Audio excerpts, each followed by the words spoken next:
Uh, well, welcome back. Oh, winter time. I hate it. I live for summer. I just cannot stand winter. I hate the cold days, being trapped inside, the wind and the rain, everything about it. But anyway, enough about winter. There's a few things we can do during winter that probably can make our lives a little bit more enjoyable. Fireplace is all going. Beautiful. Plenty of wood.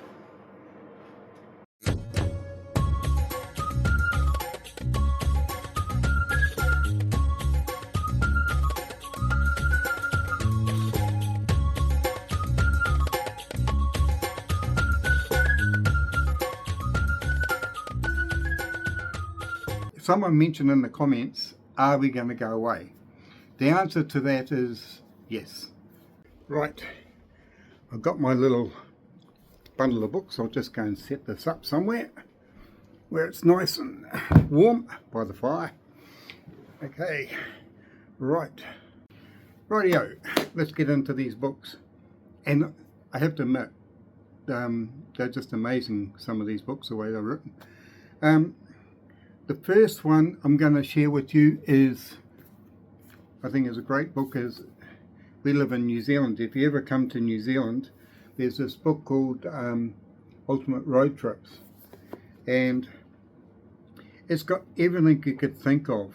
It's like a complete diary of places, and when you get to those places, it gives you an idea of how long to stay there, when to go, the time of year to go, places you can go to take photos. It even rates driving to get there. Distances is there as well, and temperatures throughout the year. So yeah, it's really, I mean, there you go, there's a bit to do with Waiheke, and you can see it's got pictures there, but all the information that you need is in this book, and it goes right throughout the country, even supplies you with road maps and things like that. So yeah, different road trips like New Plymouth to Ohakura. Yeah, so a very good book. So that's Ultimate Road Trips. It's put out by Brett Atkinson. So yeah, and by the way, I'm not getting paid to advertise these books. These are just books that I've purchased myself. So so there's that one. The next one is along similar lines, but a very interesting book indeed. It's called The Slow Road. Now, this book is put out by Kiriana and Lachlan Poole, I think it is. Anyway, they've got a VW Combi, split window, and they tow a caravan with it.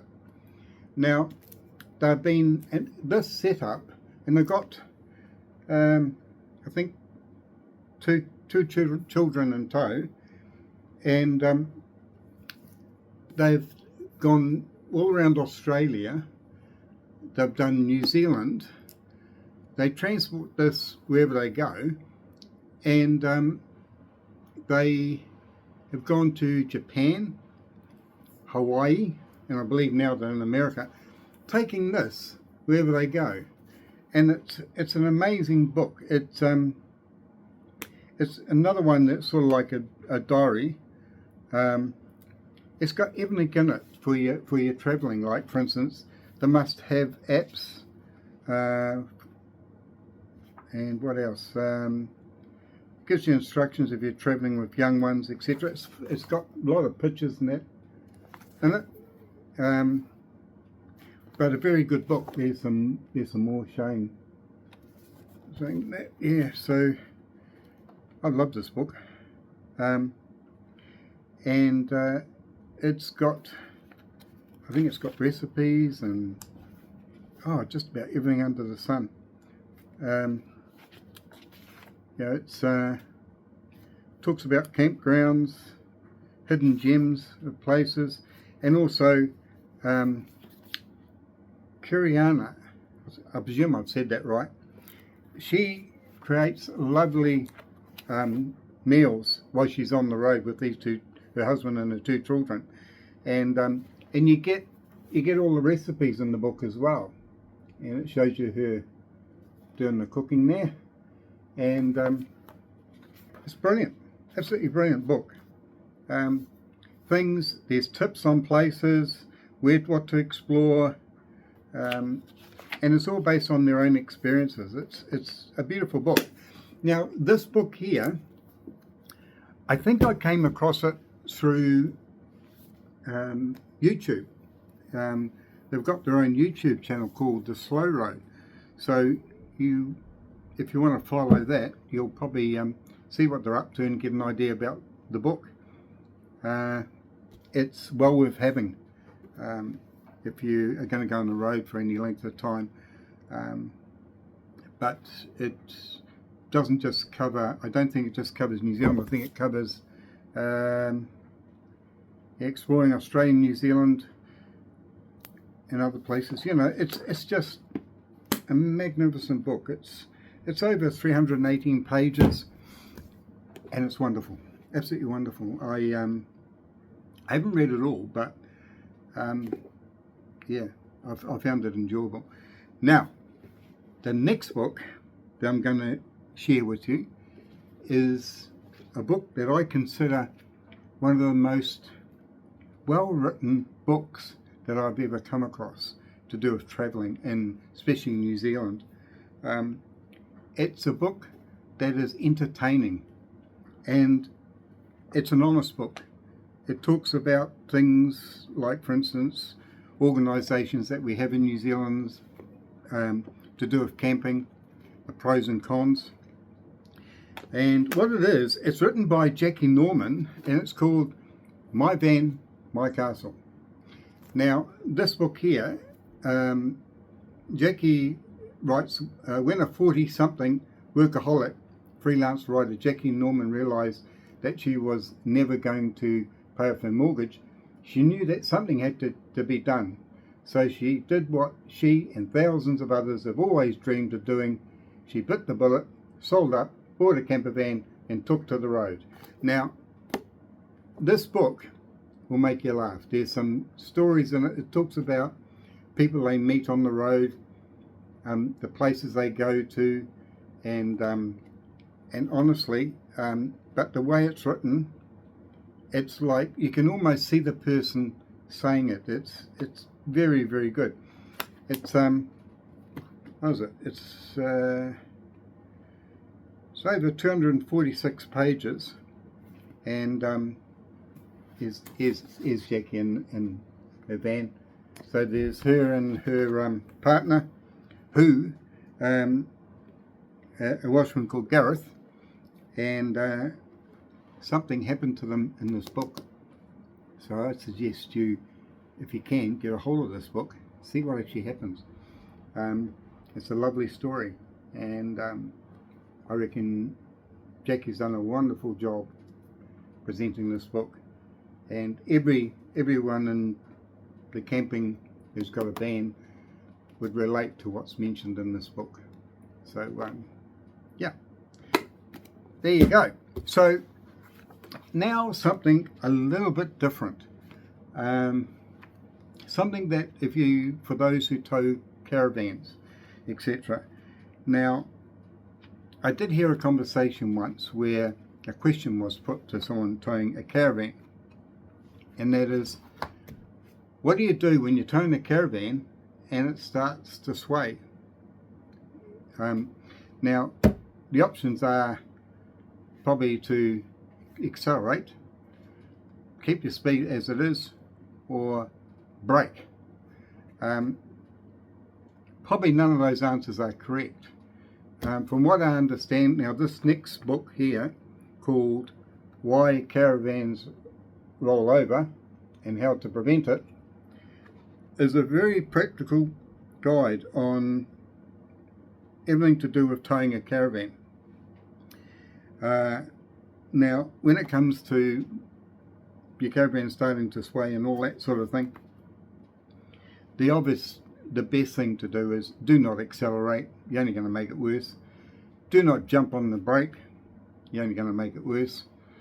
Don't leave it the same. It's not going to control it. So what do? Get this book and it will tell you exactly what to do. I'm not going to tell you what to do. This book will tell you what to do. So if you can, get a copy of this book. You never know. It may save your life. It's full of interesting bits and pieces. It covers not only caravans but dog trailers, even pig trailers. All to do with hitching, how tyres work, all sorts of things, tyre pressures, talking about understeer and oversteer, dirt roads, all sorts of interesting things in it. And it's not a very big book. It's only about 90 pages, but for what's in it, it's worth its weight in gold, this book. So I'd grab a copy if you can. Who's it put out by? It's put out by Colin Rivers, and it talks about Colin Rivers in here. Just having a look here.